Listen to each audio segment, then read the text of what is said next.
vəziyyət gərgindir. Vəziyyət ölkədə gərgindir. Hara baxırsan, fəğan, çətinliklər, aclıq, səfalət. Amma buna da bir son olmalıdır, dəyərli dostlar, dəyərli izləyicilərimiz. Buna bir son olmalıdır. Bugün mən sizə nələri təqdim edəcəm, dostlar.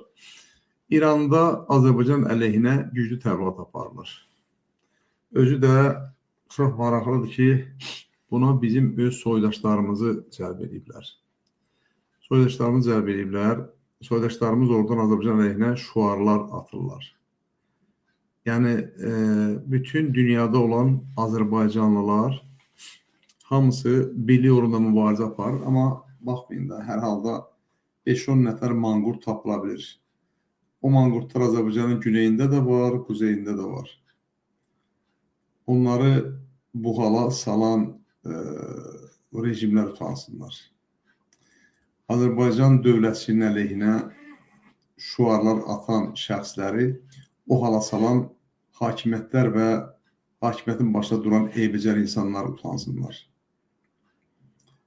Utansınlar ki, bu normal insanlar heç vaxt öz ölkəsi əleyhinə, öz dövləti əleyhinə təbliğat aparmaz. Bunu aparan insanlar normallıqdan uzaqdırlar. Amma baxın, görün, o ölkənin rəhbəri o insanlar nə kökə salıbsa, bəzi adamlar deyirlər ki, mən Azərbaycanlı olmağımdan utanıram. Bəziləri belə deyirlər. Deyirlər, mən Azərbaycanlı olmağımdan utanıram, amma çox pis bir şeydir bu. Hər hansı bir ölkəyə, hər hansı bir millətə mənsub olmağın ancaq insan mənsub olmaqdan ancaq insan şərəf duymalıdır, fəxr eləməlidir. Mən bu ölkəyə aidəm, mən bu millətə aidəm. Mən buranın övladıyam, buranın oğluyam. Ondan hər kəs fəxr eləməlidir. Kim fəxr eləmirsə, demək anormallıq var da, dostlar, orada. İndi Tehranda, nə bilim mən, başqa yerlərdə bir neçə Azərbaycanlı toplayıb, mən o videonu göstərmək istəmirəm, çünki iyrənirəm elə şeylərdən. Bir neçə Azərbaycanlı toplayıb, Azərbaycan türklərini toplayıb və ya bəlkə də elə dilimizi bilən kimlərsə fərq eləməz. Bu qədər manqurt var ki, içimizdə də manqurtlar toplayıb və Azərbaycan əleyhinə şüarlar atırlar. Azərbaycan məhv olmalıdır, İsrail məhv olmalıdır, artıq İsrailə Azərbaycanı da qoşublar. Bu, indiki molla rejiminin Azərbaycana qarşı bir siyasətidir, dəyərli dostlar. Bəzi adamlar da utansınlar ki, bugün İran rejimini müdafiə eləmək üçün dəridən qapıdan çıxırlar. O insanlara siz necə inanırsınız, dostlar? Necə hesab edirsiniz ki, bu cür insanlar doğrudan da insandırlar? Yəni, bugün minlərcə insanları, vətəndaşlarını məhv edən, qıran, öldürən molla rejimini müdafiə eləmək, elə şeytanı müdafiə eləmək kimi bir şeydir. Şeytanlar bu molla rejimi. Bəli, rejim dəyişməlidir, onun yerinə normal bir sistem qurulmalıdır, normal demokratik bir sistem qurulmalıdır İranda. Bu bizim hər birimizin xeyrinədir, həm qonşuların xeyrinədir, həm də ölkə əhalisinin xeyrinədir. Ölkədə baş verən bütün bu eybəcərlərin hamısının məsuliyyəti rejimlərin əslində baxanda suçudur, onların günahıdır. Bəli, doğru deyirsiniz. Mən inana bilmərəm ki, Azərbaycanın güneyindən hər hansı bir bizim soydaşımız quzeydə olan, Azərbaycan Respublikasında yaşayan bir soydaşına qarşı təhqiramiz ifadələr işlədir. Bunların hamısının başında duran bu İlham Əliyev rejimidir. Baxın, adamları belə deyək, öz məqsədlərinə çatmaq üçün, öz məqsədləri üçün vətəndaşlardan istifadə edirlər. Ayıbdır yəni belə şeylər. Vətəndaş yalnız barış istəyir, qardaşlıq istəyir, bir yerdə yaşamaq istəyir.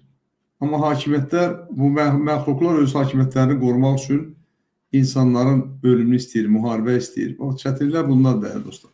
Xaricdə olan insanların hamısı %100'ü ha. Mən delərəm %1'i, %99'u yox. Elə bir rəqəm mən demək istəmirəm. %100'ü bu rejimin əlindən, Azərbaycandakı olan ədalətsizlikdən qaçıblar. Hamısı da %100 vətənə qayıtmaq istəyirlər. Heç bir kimsə öz vətənindən kənarda yaşamaq istəməz, dəyərli dostlar. Amma məcburiyyətdən yaşayır hər kəs. Çünki Azərbaycanda bizim vətəndaşlarımızın heç birinə sərbəst ticarət, sərbəst iqtisadiyyatın qurma, sərbəst öz həyatını qurma imkanları vermirlər. Müəllimlərimiz də zülm çəkir. Azərbaycanın müəllimləri hamısı orada, burada, Türkiyədə, Rusiyada, Ukraynada, Avropada, Amerikada, Kanadada gedib universitetdə dərs deyirlər. O universitetlərdə ki, o universitetlər dünya tərəfindən tanınır, dünyanın bütün ölkələri tərəfindən tanınır və o universitetlərin diplomları fəxrlə əllərdə gəzdirilir. O universitetlərdə dərs deyən müəllimlər Azərbaycanda öz ölkəsində iş tapa bilmir. Universitet təhsil sistemi ümumiyyətlə elə bir gözəl sistemdir, dəyərli dostlar. Aç universiteti, gözəl dərs ver, təlim ver, hər yerdən ora axın gələcək. İnsanlar gələcəklər, gənclər gələcəklər, oxuyacaqlar, pullarını xərcləyəcəklər. Ondan sonra hər halda universitet oxumaq pulla orada. Pul ödəyəcəklər, pullarını xərcləyəcəklər, gəlib orada yaşamaqları üçün də pul verəcəklər, ölkənin iqtisadiyyatına valyuta qatacaqlar. Amma bu belə deyil təəssüflə. Əksinə, bir bina tikib, onun içərisində bu müəllimləri yığıb, tələbələri oraya yığmaqdansa, əksinə, universitetləri elə hala salırlar ki, müəllimlər universitetlərdən çıxıb gedib xaricdə dərs deməli məcbur olurlar. Bu hələ müəllim kateqoriyasını deyirik. Elm kateqoriyasını deyirik. Ondan başqa da bütün kateqoriyalardan olan insanlar var ki, xaricə qaçıblar. Fəhlə araba itələyən bazarda, həkim işləməyə gedən, bəzən də deyirlər ki, o həkimlər vətən xainləridir ki, ölkəni buraxıb gedib xaricdə həkim istəyirlər. Bunu bizim parlamentdə oturan yekəbaş danqabaşlar deyirlər, özləri də müalicə üçün xaricə gedirlər. Ölkədə bir münbit imkan yaratmırlar həkimlər üçün. Ki, həkim otursun işləsin, həkim otursun bacarını qoysun ortaya, həkim müalicəsilə məşğul olsun, həkimə düzəməlli maaş verilsin, həkim xəstələri incitməsin, xəstələri öldürməyə çalışmasın. Bunu eləmək əvəzinə özləri də bu millət vəkilləri adlanan deputatlar, belə deyil, millət vəkilləri onlar deyirlər, millət vəkilləri Azərbaycan Xalq Parlamentinin millət vəkilləridir. Orada Milli Məclisdə oturan deputatxanadır ora. Deputatxanada oturan danalar. O danalar hamısı gedib xaricdə müalicə olunurlar. Müayinəyə hətta xaricə gedirlər. Azərbaycanda müayinəyə belə etibar eləmirlər. Çünki özləri ölkəni o günə salırlar.